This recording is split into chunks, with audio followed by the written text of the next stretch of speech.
Hello friends, welcome to Starr YouTube Channel video.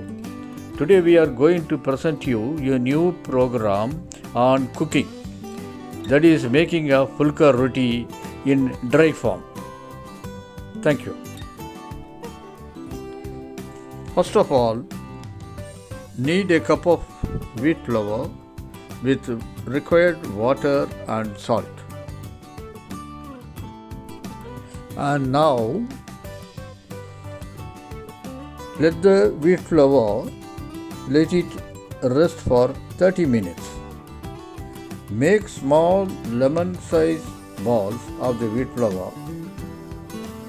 Now dust it in wheat flour and roll it to not too thick or thin rounds.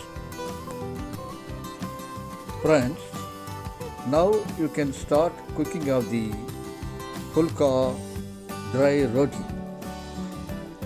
In preheat Thawa on low flame or heat, lightly cook two sides.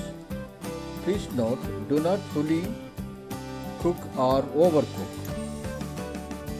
Place the rounds directly on flame. Let it rise. Remove and place PHULKA in a box or hot box,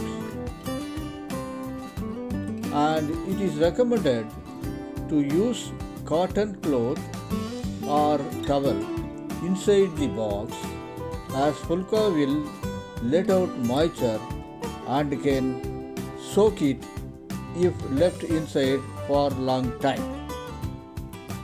PHULKA is made dry without oil and will last for 2-3 days with softness. You can also brush ghee after removing the PHULKA from the flame and serve it hot and enjoy the dish. Friends, we would like to request you kindly listen to the instructions carefully and follow the instruction and make the PHULKA roti nicely. It is good to take the PHULKA roti with side dishes. Thanks for watching. Bye bye.